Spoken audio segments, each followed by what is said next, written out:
4 billion euros of public money vanishes annually into a black box, yet the official ledger claims perfect balance. Yeah, it's a contradiction that borders on the surreal, honestly. Yeah. And it sits right at the heart of one of the most complex, opaque financial systems operating in Europe today.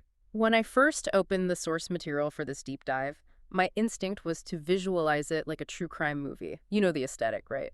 Stepping into this dimly lit room, staring at a massive, chaotic, investigative whiteboard. Oh, absolutely. The classic string and pin setup. Exactly. Covered end to end in financial documents, audit reports, corporate filings. And crisscrossing across all that paper is a tangled web of red thread, basically tracing the flow of public taxpayer funds. It starts at this massive pool of 4 billion euros and snakes its way past failed projects and hidden deficits, straight into the pockets of a very select few private beneficiaries. I mean, it looks like a conspiracy. It certainly has the visual appeal of a thriller. And, well, the sheer scale of the money involved definitely lends itself to that kind of dramatic imagery. But honestly, after reading through the hundreds of pages of these parliamentary hearings, that whiteboard metaphor just feels totally inadequate. It's too cliché, and worse, it doesn't actually explain the mechanics of what's happening. Right, it oversimplifies it. Yeah. We shouldn't be picturing a detective's whiteboard. We should be picturing a massive civic water filtration plant, like a system built with public funds designed to pump clean water, or in this case, cultural and informational programming to every single household. But somewhere deep in the schematics, the pipes have been intentionally mislabeled. The valves have been rigged. Exactly. So while the public tap is down to a trickle, the main flow is being silently siphoned off into massive private reservoirs. I think that is a far more accurate way to understand the architecture we're dealing with. What we have here is a structural hemorrhage, not just a simple theft. Today, we are dissecting a massive, highly revealing Parliamentary Commission of Inquiry report, alongside hours and hours of sworn hearing transcripts from 2025 and 2026. This inquiry was tasked by the French government to investigate the neutrality, the functioning, and the financing of the entire French public broadcasting system. So we are talking primarily about the massive entities of France Televisions and Radio France, right? Correct. The major pillars of their public media. And our mission for this deep dive is to essentially perform a forensic premortem on this financial architecture. We're going to trace the blood trail of that 4 billion euro annual budget. Yes, we really need to understand the plumbing. We're going to untangle the specific accounting tricks used to mask the reality of the ledger. And we're going to see exactly how a system that was built, legally mandated, and funded to serve the public is, in reality, acting as a massive funnel, just pouring public capital into a highly concentrated private oligopoly. And, I think it is vital to emphasize right at the top that this matters profoundly to you, the listener, regardless of whether you live in France or whether you have ever watched a single minute of French television. Totally agree. It's a universal blueprint. Exactly. If we abstract this from its specific geographic location, what we are looking at is a masterclass in how massive, deeply entrenched public bureaucracies operate. It shows us how institutional inertia, combined with, a severe lack of rigorous oversight, creates an environment where money flows silently in the background of the media we all consume. Which is exactly why we chose this topic, because understanding these hidden mechanics, the gears turning behind the screen, is the ultimate shortcut to being truly well-informed. Right. Once you see the matrix, you can't unsee it. Yeah. When you understand the financial imperatives that dictate production, you realize that the content you watch, the news you consume, the dramas you stream, it's often just the byproduct of a much more fascinating and, frankly, sometimes alarming financial machine. So let's begin with the narrative that the institution presents to the public. Because the contrast between the internal reality and the external public relations is just stark. Oh, it's night and day. If you look at the statements from the executives running France televisions, the picture they paint is one of exemplary fiscal responsibility. Yeah, I was reading their March 2025 press release. They literally boast of a, quote, rigorous management policy. The headline takeaway they wanted the press to print was that their accounts have been perfectly balanced for 9 consecutive years. 9 years. 9 years of supposedly flawless budget execution in an era of massive media destruction. When I read that, knowing what I know about the streaming wars and declining linear TV viewership, my immediate reaction was, that is statistically improbable. Your skepticism is entirely validated by the primary source document we're examining.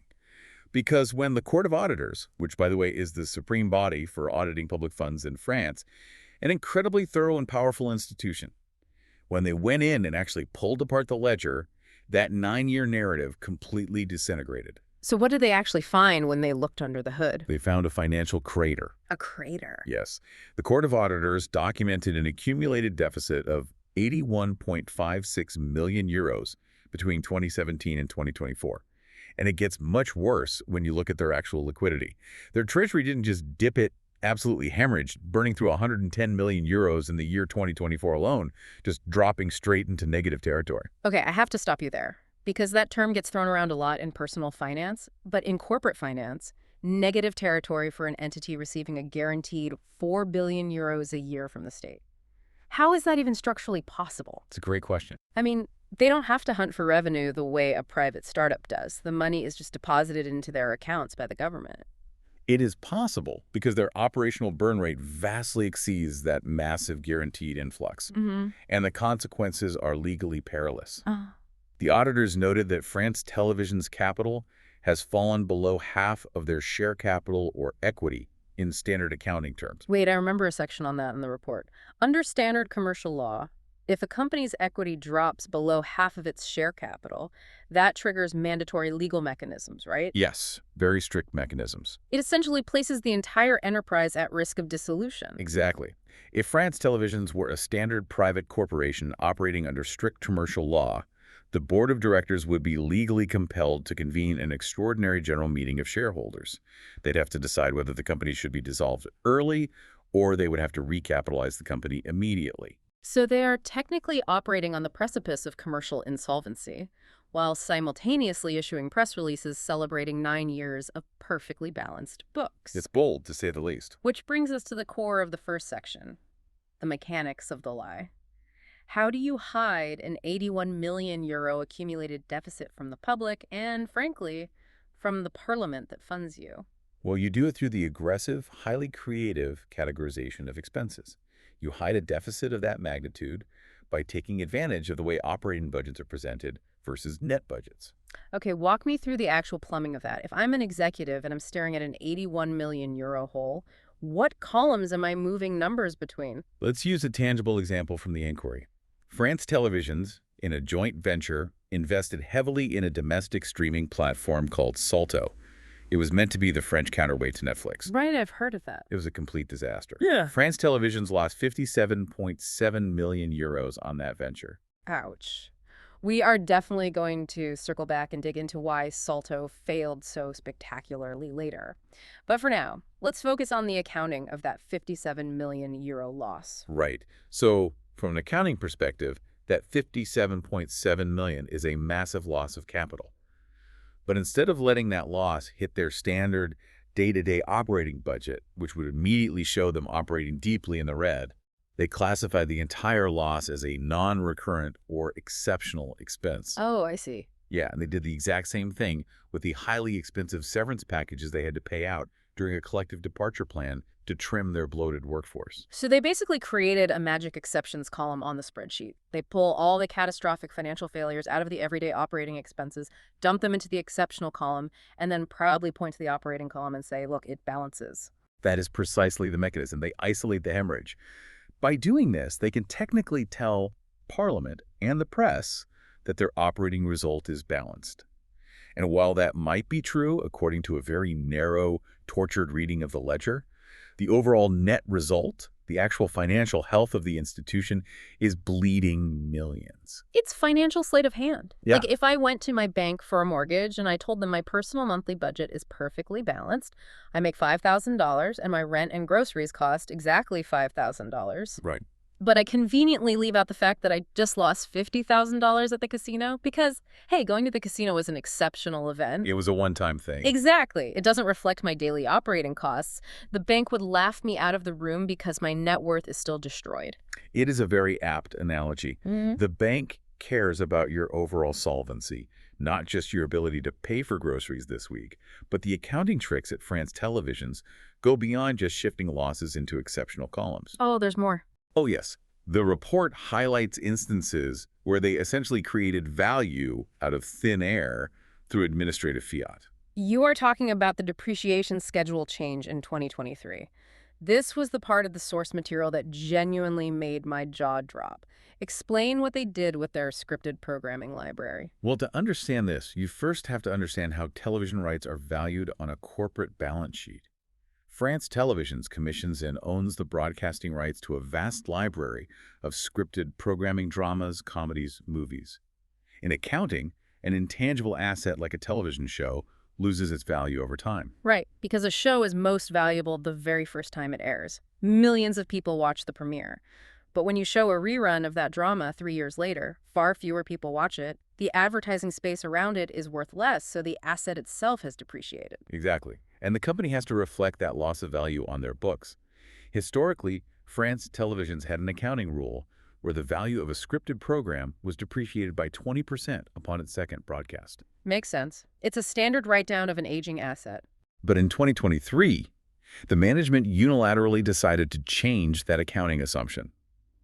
They altered the depreciation rate for the second broadcast of these shows from 20% to 34%. Okay, stop right there. I want to make sure I understand the math.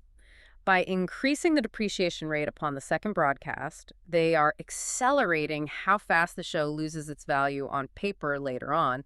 But what does that do to their immediate balance sheet in the present? By heavily front-loading or back-loading depreciation schedules, in this case, altering the specific percentages applied at different broadcast intervals, they effectively reduce the immediate amortization expense recorded in that specific fiscal year's operating budget. Because they moved the accounting hit down the timeline. Correct. The show didn't suddenly become more popular, the advertising rates didn't change, the physical asset remained exactly the same, but simply by changing the percentage rule in their accounting software. What was the actual dollar value impact of that single rule change? Overnight, that paper trick improved their bottom line by 24 million euros. You're kidding. It miraculously turned what would have been a 20 million euro operating deficit for the year into a supposed surplus of 2.4 million euros. That's insane. They erased a 20 million euro deficit and manufactured a surplus, not by cutting costs, not by acquiring a hit show that drove revenue,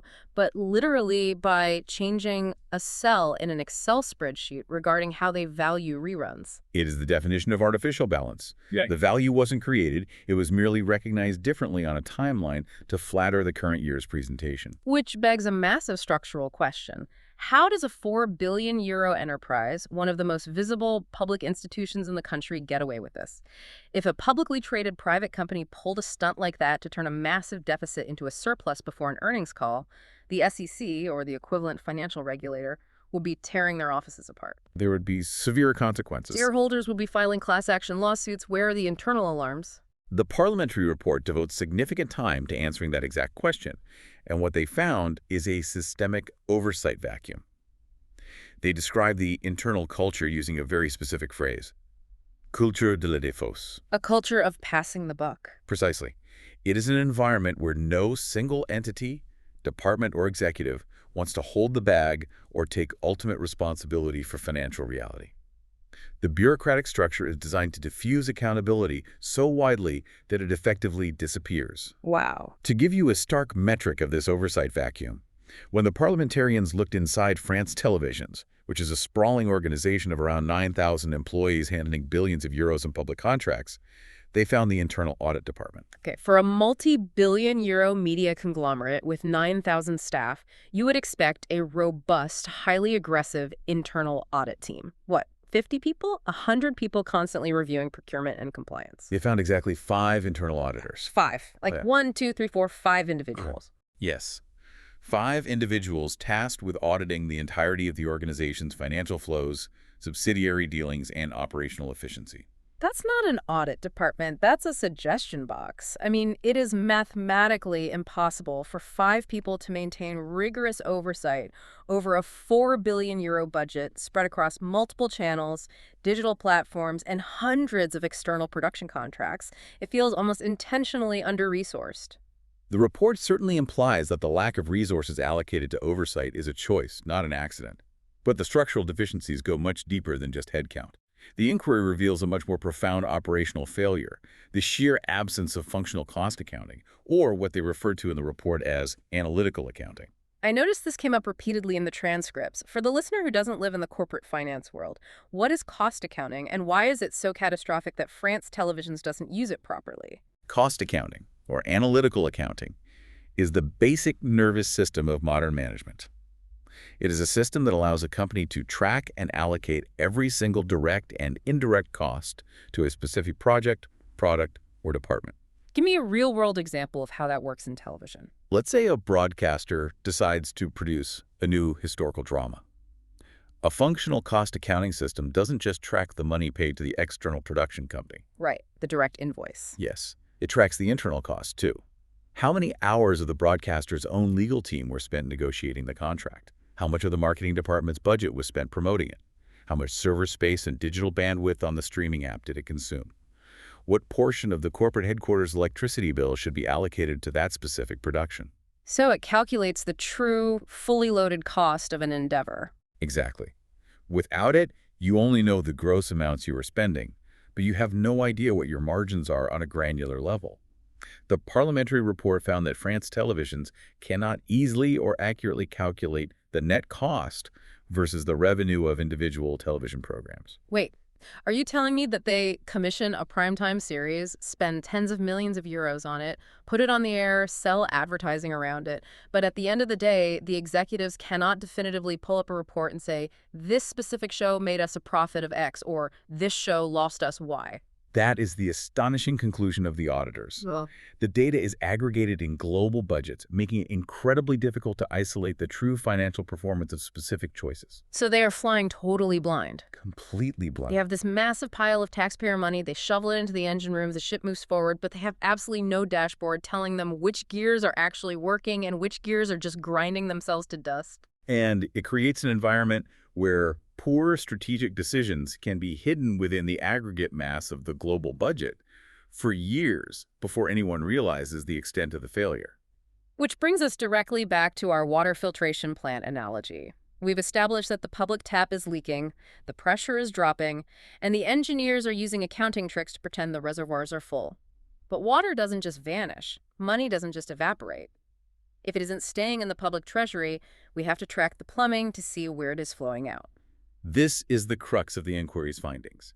We have to examine the legal mandates that govern how France Televisions spends its money, specifically regarding external production, because the broadcaster operates under a strict, legally binding mandate to spend 20% of its total revenue on what is classified as independent production.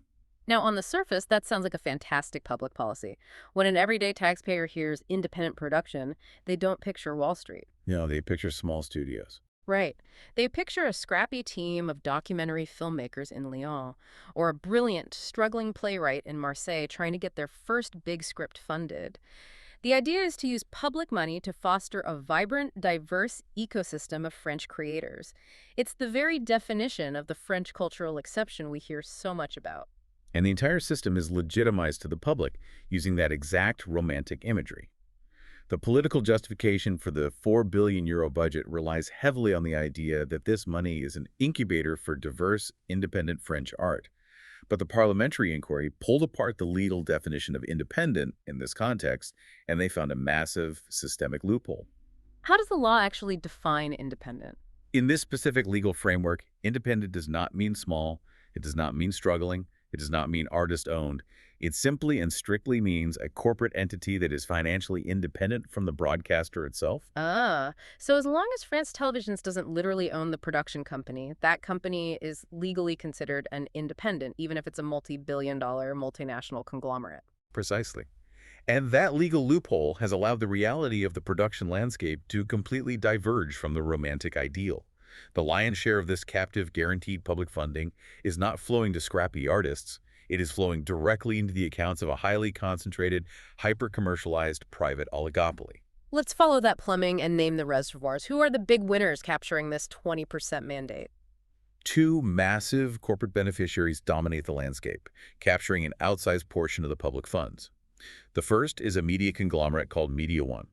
The inquiry's forensic accounting found that Mediawan captures over 110 million euros annually in production contracts from France televisions. 110 million euros a year. Just to put that in context, we established earlier that France Televisions has a total accumulated deficit over 7 years of 81 million euros. So they are handing one single private company more money in a single year than their entire cumulative deficit. Yeah, and what is even more striking is the trajectory of that relationship. The auditors noted that Mediawan's volume of public contracts with France televisions has increased by an astonishing 152% over just a 6-year period. 152% increase in revenue for a private contractor during a period where the public broadcaster paying them is slashing jobs, burning through its treasury, and struggling with inflation.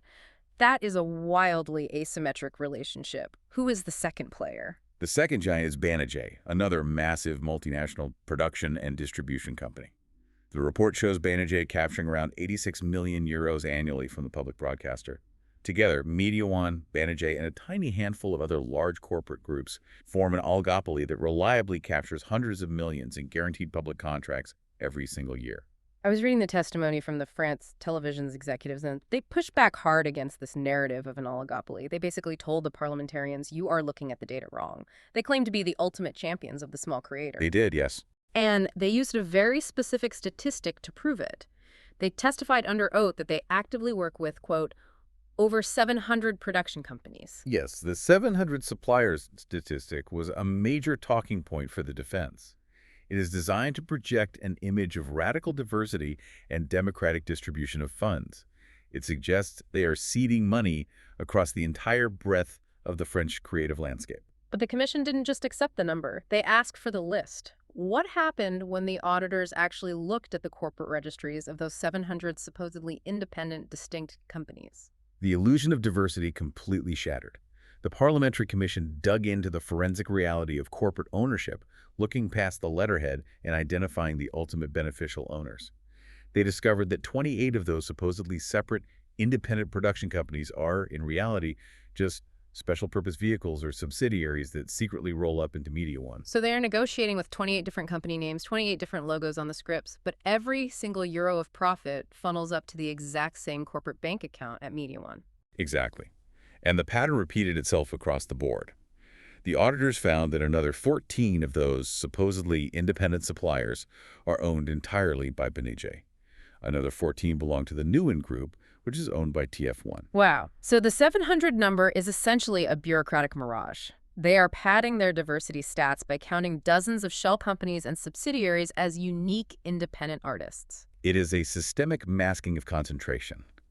The public broadcaster negotiates with dozens of different letterheads, allowing them to claim compliance with the spirit of the independent mandate, while in reality, the capital is consolidating into a very small number of holding companies. Okay, this brings us to a part of the analysis that I found genuinely fascinating because it challenges a very deeply held narrative in the business world.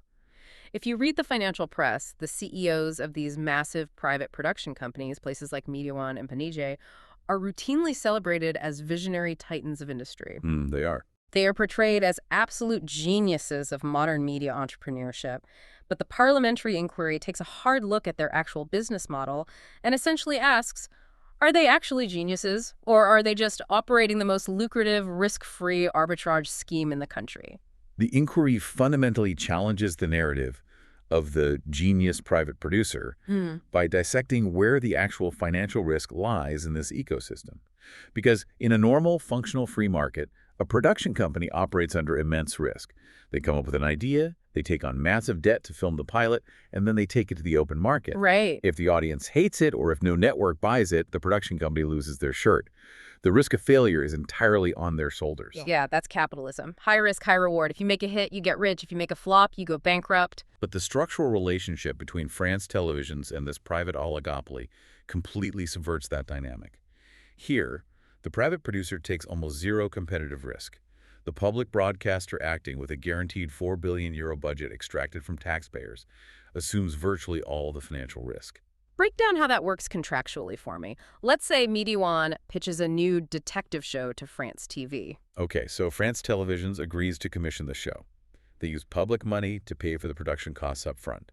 They pay the actors, the crew, the location fees.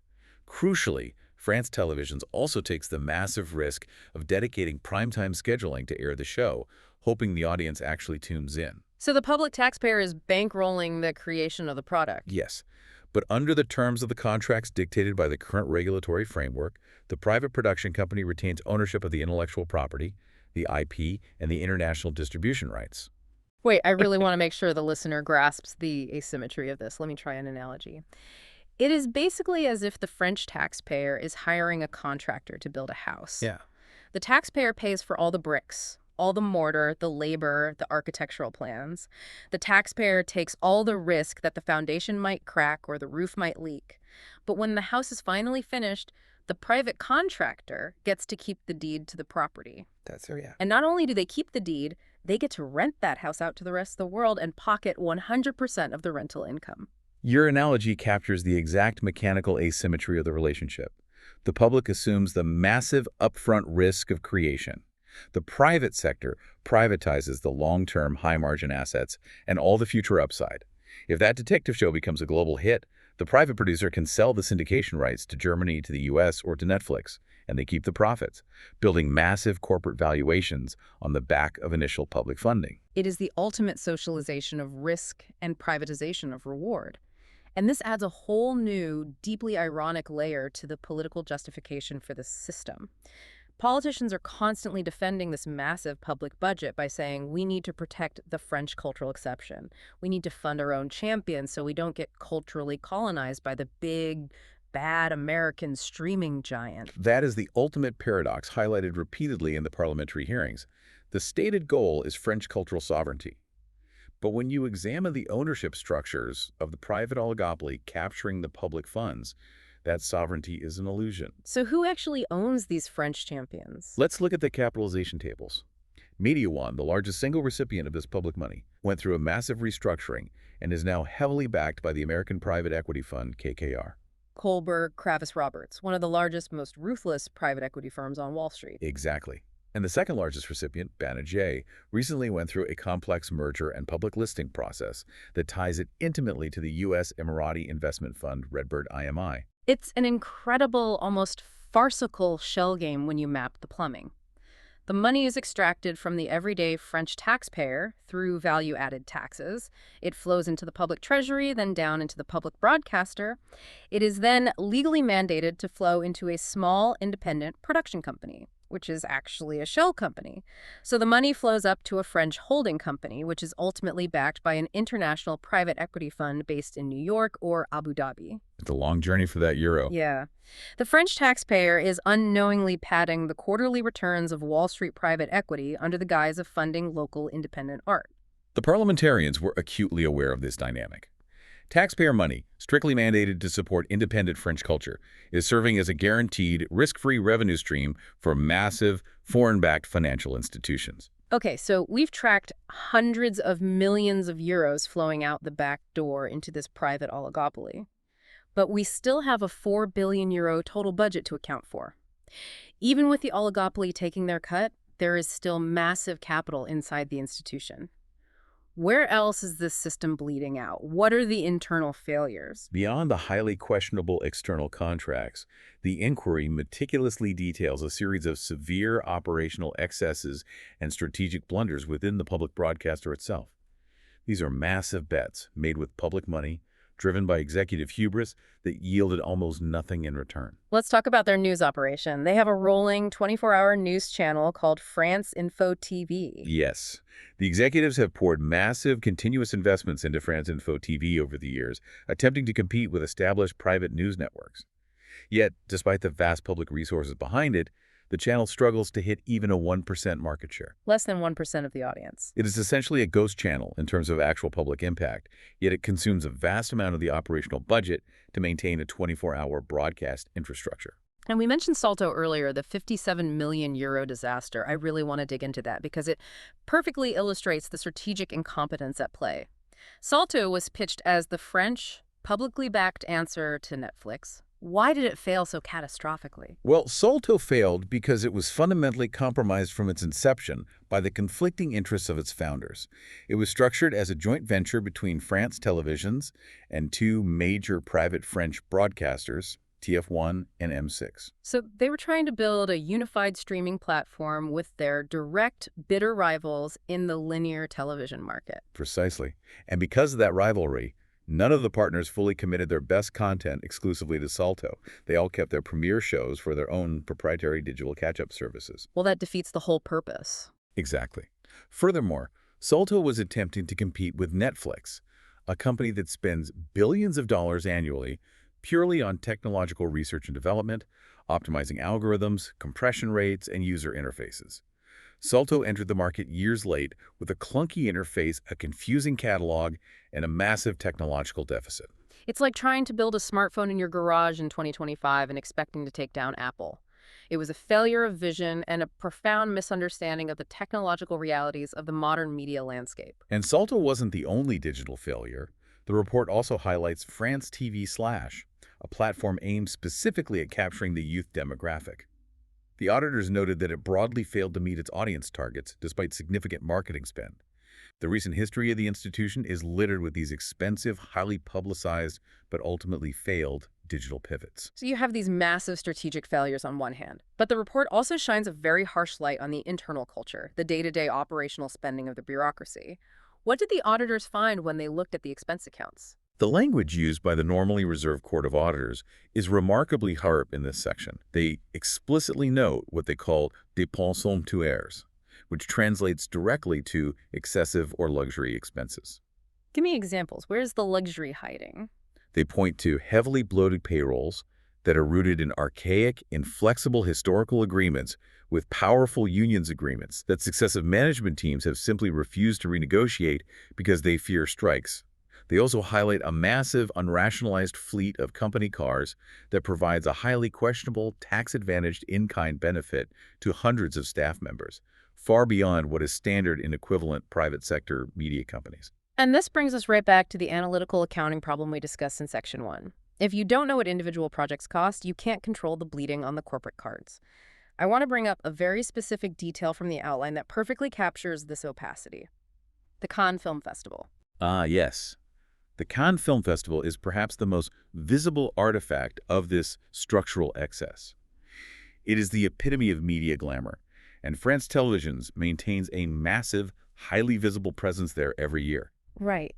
And when the parliamentarians asked the executives, exactly how much public money do you spend sending your executives, producers, and talent to the French Riviera for a week of parties and screenings? What was the answer? The executives couldn't provide a precise, consolidated figure. Because of that lack of analytical accounting, the exact costs of participating in lavish events like Cannes are effectively buried across dozens of different departmental budgets, a travel expense here, a marketing expense there, a production line item somewhere else. It's all scattered. Completely. It becomes virtually impossible for the auditors or the parliamentarians who approve the budget to see exactly how much public money is being burned on representation, luxury travel, and hosting. The report did uncover one specific mechanism they use at Cannes that is just mind-boggling. Talk about the barter system with the Majestic Hotel. Oh, this is a fascinating mechanism of off-balance sheet financing. The Majestic is one of the most famous ultra-luxury hotels on the Croisette in Cannes. The inquiry discovered that France Televisions utilizes a barter system to secure luxury suites and event spaces there. How does a public broadcaster barter? They trade public advertising space on their television networks in exchange for hotel suites. Wait, they take advertising inventory airtime that could be sold to paying clients to generate actual cash revenue for the public treasury, and they just trade it to a luxury hotel so their executives can have penthouses during the festival. Yes. And the brilliance, or rather the opacity, of this mechanism is that because no actual cash changes hands, it completely bypasses standard public procurement rules. It doesn't trigger the same level of audit scrutiny as a massive cash invoice for a luxury hotel would. The true cost of those suites is the lost opportunity cost of the ad revenue, but that never shows up clearly on the balance sheet. It is a black box inside a black box. The opacity is a feature, not a bug, of the system. But if the Cannes barter system represents executive luxury, there is another detail in the report that represents something much more cynical. I want to talk about the charity aspect. We have to discuss the Gala des Pièces Jaunes. Yes, This specific event became a major flashpoint of contention during the parliamentary hearings. The Gala des Pigeons is a massive, high-profile, nationally televised charity event. Its entire stated purpose is to raise public donations to improve conditions for children in hospitals. A noble cause. Everyone loves raising money for sick kids. So France Televisions decides to broadcast it. What went wrong? The auditors examined the financial flow of this specific broadcast. France Televisions invested 950,000 euros of public money to produce and air this event. However, when the final tally was calculated, the event only managed to generate 531,000 euros in actual donations for the hospitals. Let me get this straight. The public broadcaster spent 950,000 euros of taxpayer money to raise 531,000 euros for a charity. They operated at a near 50% loss on a charitable endeavor. That is just staggering incompetence. It is highly inefficient, certainly. But the truly galling detail, the fact that caused outrage among the parliamentarians, was the arrangement with the private production company hired to execute the gala. Who is the producer? It was a subsidiary of Mediawan. And the audit revealed that the contract guaranteed a built-in profit margin for the production company, regardless of how much money the charity actually raised. I am actually speechless. The private oligopoly charged a guaranteed profit margin to produce a charity event funded by the taxpayer. Yes. The hospital charity took what little was left over, the public treasury absorbed the massive 950,000 euro cost, and the private production conglomerate secured its guaranteed commercial profit. It perfectly encapsulates the entire systemic dysfunction we've been discussing. Okay, let's take a breath and ground this for you, the listener. Because when we talk about 4 billion euros or 950,000 euros, it can start to feel abstract, like monopoly money. Where does this 4 billion euros actually come from? Historically, the French system was funded by a specific TV license fee, a bill that every single household with a television received in the mail once a year. Yes, the redevance audiovisuel was highly visible to the taxpayer. But a few years ago, the government made a highly political move and abolished that specific fee to boost purchasing power.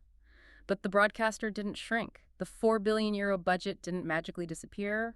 Where does the money come from now? The government simply shifted the funding mechanism. That 4 billion euros is now pulled directly from a fraction of the general VAT, the value-added tax. Which means it is a consumption tax.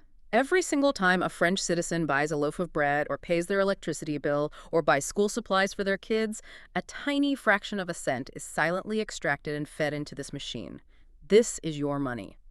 Every euro wasted on an accounting trick, every euro funneled into a guaranteed private margin on a charity show, every euro traded for a luxury suite in Cannes is a euro that could have gone to fixing potholes, hiring nurses, or paying teachers. It is your money, silently siphoned away. And that is the core, visceral frustration that animates the entire Parliamentary Commission report. The parliamentarians feel they are watching a massive diversion of public resources. But, and this is crucial, the inquiry pushes far beyond just the mechanical waste of money. It delves into something even more sensitive and potentially volatile, the implications for democracy itself. This brings us to what we are calling the neutrality paradox. And I want to be very clear with the listener right now. For this next segment, we are going to rely strictly and entirely on the documents, the sworn testimony, and the structural facts presented in the report. We are examining a systemic problem, and we are not taking any political side in the underlying ideological debate. Absolutely agreed. The focus here is on the structural integrity of the public square.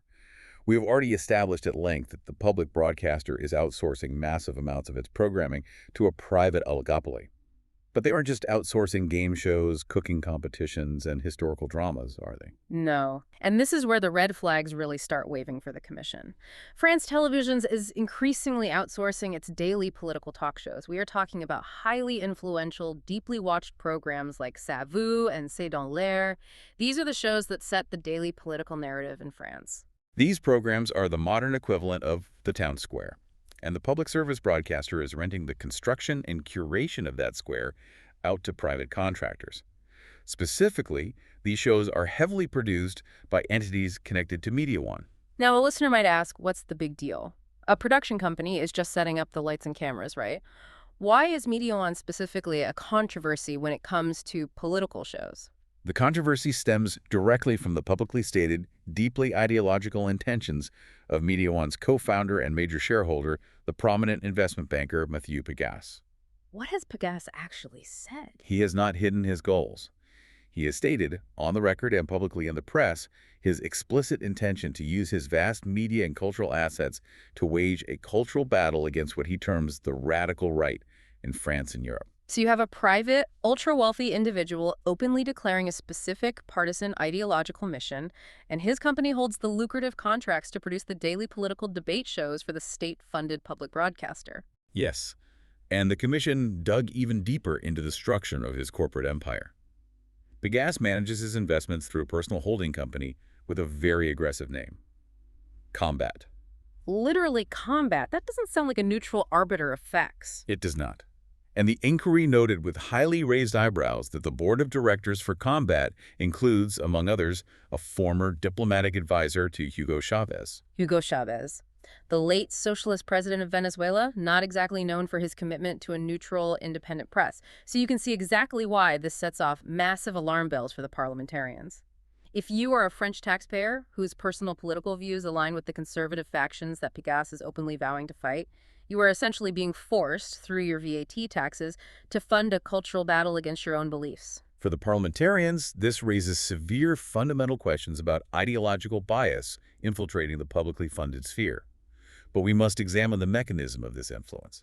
How does the shareholder's ideology actually impact a television show? Right, because Pegasus isn't in the control room telling the host what to say in their earpiece, is he? It is rarely that overt.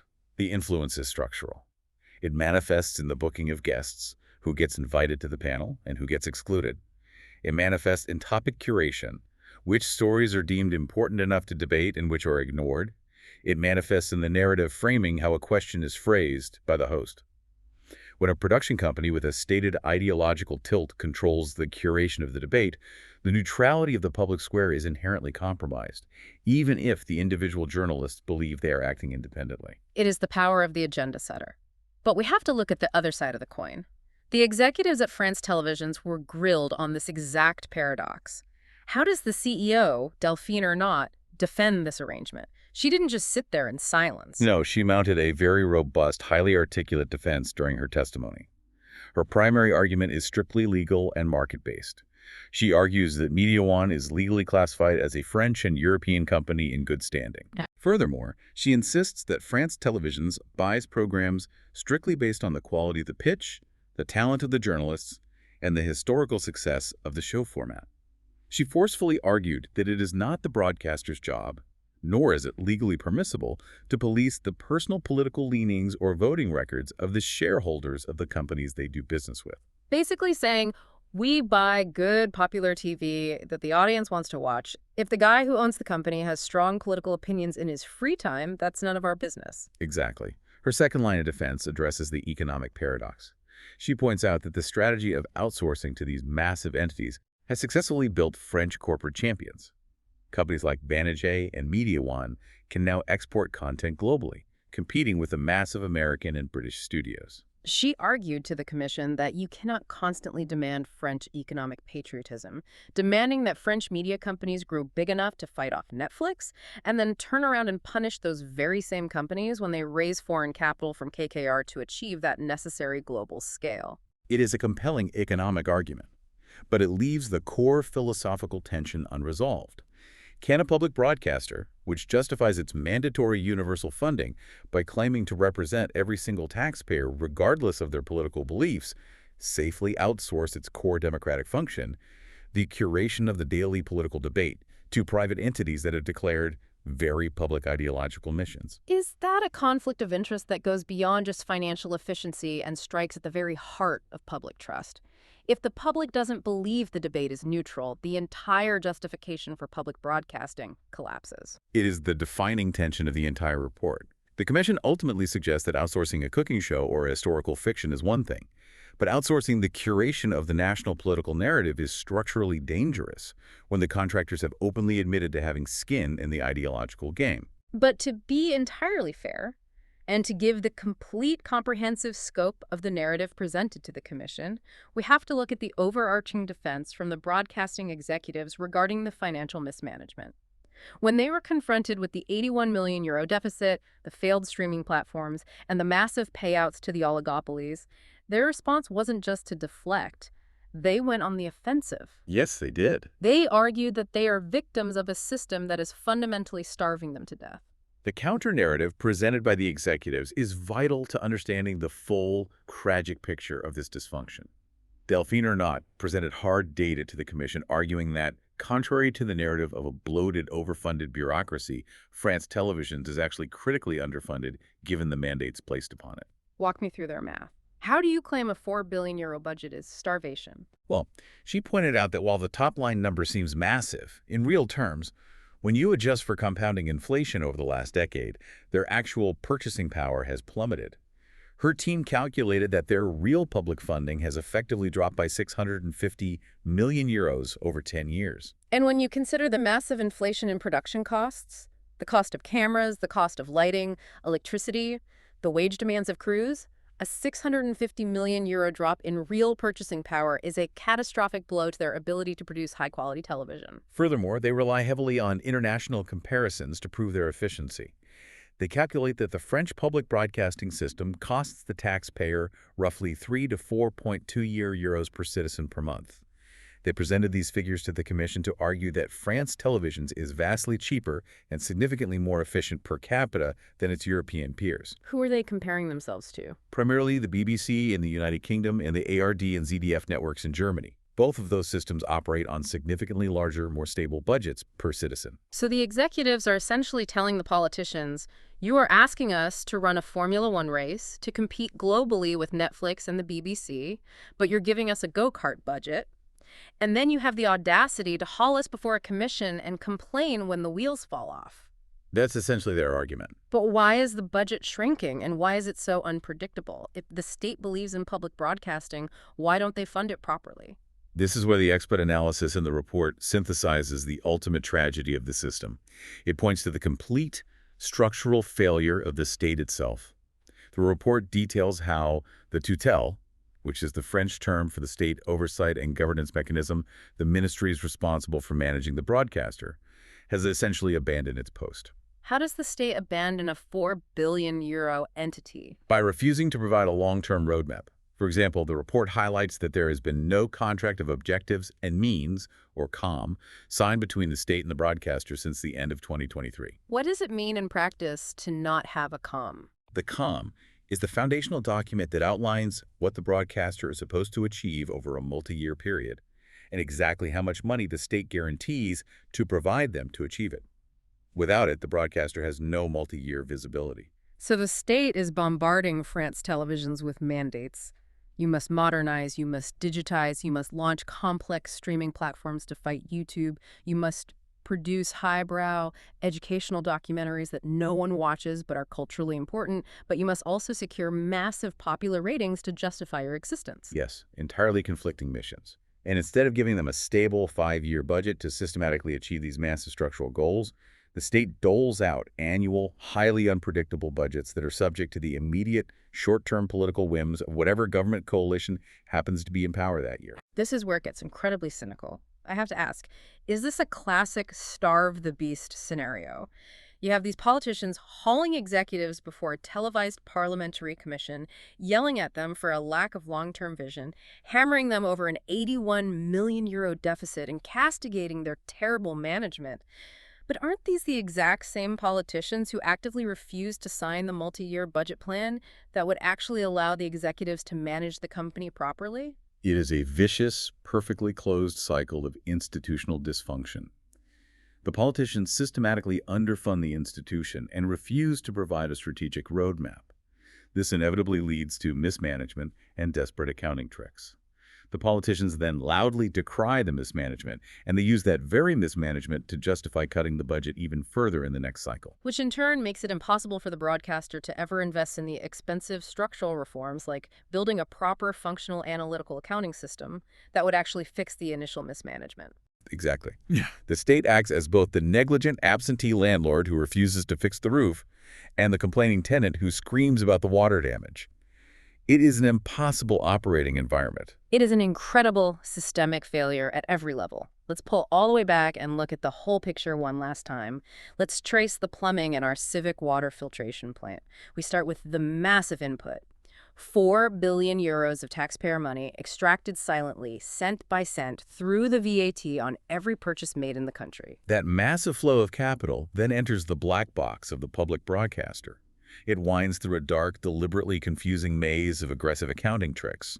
Tricks like the magical 2023 scripted programming amortization rate change, specifically designed to mask an 81 million euro accumulated deficit and a treasury that is in absolute freefall. Right. It bypasses the oversight valves entirely, flowing right past the 5 lonely, overwhelmed internal auditors and the completely absent analytical accounting system. It takes a massive, destructive detour, spilling 58 million euros onto the floor in the wreckage of the Salto streaming platform. It trades public ad space for luxury hotel suites on the Riviera. And finally, the thickest, most steady flow of that capital is pumped cleanly out the back door. It completely bypasses the traditional risks of the free market and flows straight into the massive private reservoirs of an oligopoly. Companies like Mediawan and Banijay, The champions. corporate giants backed by aggressive foreign private equity from New York to Abu Dhabi, capturing hundreds of millions in guaranteed profits while forcing the public to assume all the financial risk. And all the while, the state supervisors, the politicians holding the blueprints, look the other way, refusing to provide a compass or a plan. It is a breathtaking architecture of financial hemorrhage. And for you, listening right now, whether you are in Paris, London, or New York, this deep dive isn't just a story about French television. It is a blueprint. It is a stark, unavoidable warning about how massive, complex bureaucracies, whether we are talking about media conglomerates, healthcare administration, or the defense industrial complex, can completely lose their institutional compass. It serves as a textbook demonstration of how private monopolies can quietly farm public funds in the shadows, perfectly executing the socialization of all their risks while ruthlessly privatizing all their gains.